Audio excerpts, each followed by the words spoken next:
Hello les gars, j'espère que vous allez super bien. Aujourd'hui c'est dimanche donc on se retrouve pour un nouvel épisode de Une semaine, un drama, concept extrêmement simple. Je regarde le premier épisode d'un drama, je vous le présente, je l'analyse et à la fin je vous dis si oui ou non c'est un drama que je vais continuer à regarder. Dans cette vidéo il n'y a aucun spoil, je regarde uniquement le premier épisode et à partir de ça je vous fais une petite review et je vous donne mon avis. Pour participer à ces vidéos c'est sur Instagram que ça se passe, donc vous avez juste à m'envoyer un petit DM en me disant voilà Inès j'aimerais que tu regardes tel drama. Tous les genres sont acceptés donc n'hésitez pas. Ceci étant dit on commence la vidéo avec le drama de la semaine. Dans la vidéo d'aujourd'hui, je voudrais vous parler du drama qui s'appelle She Would Never Know. Je vous en avais déjà parlé il y a quelques semaines dans la vidéo qui concernait les dramas à regarder en 2021. Il est sorti aujourd'hui, donc je tourne cette vidéo le 18 janvier. Au niveau du casting, on a en actrice principale l'actrice Won-jina. C'est une actrice que je connais pas très bien mais qui a joué par exemple dans Melting Me Softly ou encore dans Rain or Shine. Et elle va jouer dans ce drama aux côtés de l'acteur et chanteur Kim Sok-woo. Alors je sais qu'il est aussi connu sous le nom de Ro-won. Je vous avoue, je sais pas très bien comment ça se prononce, mais en tous les cas, je vous mets la petite photo. On l'a vu notamment dans Extraordinary You où il joue le personnage principal et j'ai pas trouvé d'autres dramas où il interprète le personnage principal. D'ailleurs si vous avez des noms n'hésitez pas à me le mettre en commentaire, mais en tout cas je sais qu'il a aussi joué dans About Time et là il était personnage secondaire. Alors qu'est-ce que nous raconte ce drama? En fait on nous explique que l'actrice principale travaille dans une entreprise de cosmétiques et qu'elle est spécialiste du marketing de la marque, sauf qu'en secret elle rêverait de créer sa propre entreprise. Et de l'autre côté on a notre personnage principal masculin donc qui lui travaille avec elle et qui a tout pour plaire, vraiment il est jeune, beau, attirant, etc.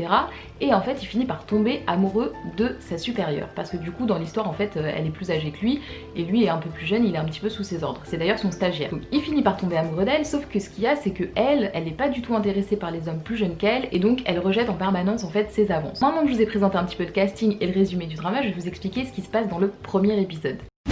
Alors ce premier épisode il commence en fait tout simplement pendant un rendez-vous professionnel organisé par les deux acteurs principaux au cours duquel ils vont discuter un petit peu voilà contrat pour la marque etc. Pendant ces premières minutes en fait on se rend très rapidement compte que Yoon Sung-ha, donc qui est le personnage principal féminin, materne énormément Chae Yeon-sung qui est donc le personnage principal masculin. En fait elle fait que de lui rappeler un petit peu leur différence d'âge etc.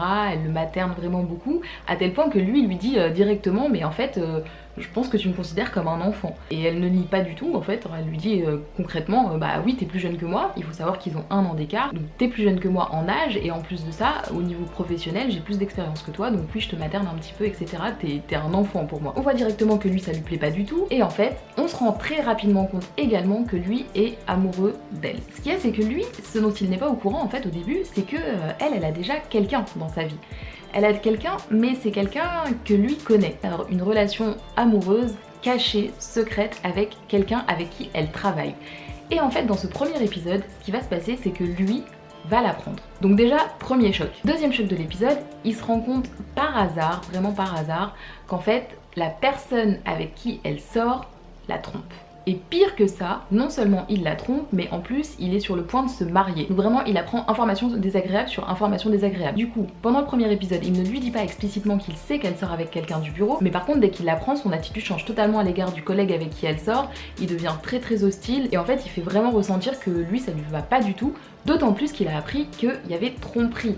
Donc vraiment cet épisode explique comment est-ce qu'il va se rendre compte qu'elle sort avec quelqu'un et comment il va se rendre compte également qu'elle se fait tromper.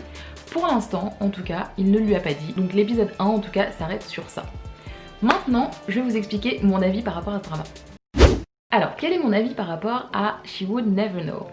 Il faut savoir que c'est très difficile pour moi en fait de vous donner mon avis parce que je suis un petit peu mitigée. On va partir sur les points positifs de ce drama. Moi il faut savoir que l'actrice, je la connais pas très bien, très franchement je l'ai pas vue trop souvent dans des dramas, bon, à part dans Melting Me Softly. Par contre il y a un truc que j'adore chez elle, c'est sa voix. Elle a une voix hyper grave, je sais que ça a aucun rapport avec le drama, elle a une voix hyper grave, hyper posée et rauque et j'adore sa voix. Bref, pour en revenir au drama, l'autre point positif que je trouve c'est que au moins on rentre tout de suite dans le vif du sujet. Il n'y a pas de question de peut-être que c'est au 16e épisode à la 48e minute qu'il va se rendre compte qu'il est amoureux d'elle, pas du tout, on commence directement vraiment dans le bain et c'est vraiment explicité en tout cas dans le drama. Donc ça c'est quelque chose que j'aime bien parce que je me dis au moins il va y avoir 16 épisodes où ça va parler directement de ça. L'autre aspect positif que je trouve c'est qu'on rentre aussi assez rapidement dans les faits. C'est-à-dire que tout de suite il y a un problème et il y en a deux d'ailleurs, c'est qu'elle sort avec quelqu'un et qu'en plus elle se fait tromper.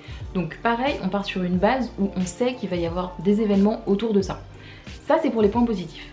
Maintenant pour les points négatifs, et malheureusement le dernier point positif ressemble aussi à un point négatif pour moi parce que en fait je trouve que ça fait un peu tirer par les cheveux, je vais pas vous mentir, parce que c'est très rapide en fait. Il apprend tout de suite qu'elle sort avec quelqu'un et par miracle, vraiment dans les 20 minutes qui suivent, il apprend qu'elle se fait tromper. Donc moi je trouvais ça un petit peu gros. Globalement je me disais ben oui, enfin je veux dire c'est quand même très fort, enfin je veux dire c'est un bon coup de chance de te rendre compte qu'elle se fait tromper alors que tu viens de découvrir qu'elle sort avec quelqu'un avec qui tu travailles aussi. Donc voilà, ça c'est plus pour le côté pas très réaliste je trouve de la chose, mais bon ça c'est encore une fois pas très grave selon moi. Par contre le gros point négatif que je trouve à ce drama, c'est que j'ai peur qu'il n'y ait pas d'histoire en fait. C'est-à-dire que là, on a vraiment tout autour d'une histoire de tromperie et autour d'une histoire d'amour. Alors moi, vous savez très bien, si vous suivez mes vidéos, que j'adore les histoires d'amour, que j'adore les romances dans les dramas, etc. C'est pas le problème. Par contre, je me dis, s'il y a que ça, pendant 16 épisodes de 1 heure, 1 heure et demie, ça peut faire un peu long. Donc j'espère qu'il va y avoir d'autres éléments qui vont se rajouter. J'espère aussi qu'il va lui dire assez rapidement et qu'on va pas apprendre pareil au 16e épisode, à la 45e minute, que c'est à ce moment-là qu'il lui avoue qu'il a remarqué qu'elle se faisait tromper. Du coup, pour répondre à la question donc, de ce format de vidéo, à savoir est-ce que je vais continuer ou arrêter le drama, la réponse est que je vais quand même le continuer, je vais quand même essayer de voir comment ça se déroule en fait finalement l'histoire, parce que la façon de filmer, la façon dont c'est réalisé, j'aime bien, c'est assez classique, hein, honnêtement il n'y a rien d'exceptionnel, mais j'aime bien, voilà, ça se regarde très franchement. Donc je vais tenter, je vais regarder où est-ce que l'histoire nous mène. Je suis pas hyper emballée comme j'ai pu l'être par exemple dans l'épisode de la semaine dernière sur Startup, mais je suis pas totalement réfractaire non plus sur ce drama. Voilà les gars, c'est déjà la fin de cette vidéo, j'espère que vous l'avez appréciée. Alors c'était un petit peu mitigé hein, comme vous avez pu voir, franchement c'est mon avis réel, j'essaye de vous dire ce que moi j'en ai pensé comme si je parlais avec des potes et tout. N'hésitez pas à me dire en commentaire si vous l'avez vu, si vous avez déjà regardé le premier épisode, ce que vous en avez aussi pensé, si ça vous a plu, si ça vous a pas trop intéressé. Si vous avez d'autres suggestions de drama, n'hésitez pas à me le dire sur Instagram, comme vous le savez c'est inesai.yt, donc venez m'envoyer un petit message. Et en attendant dimanche prochain pour un nouvel épisode de Une semaine un drama les gars, je vous dis à mercredi pour une nouvelle vidéo, gros bisous.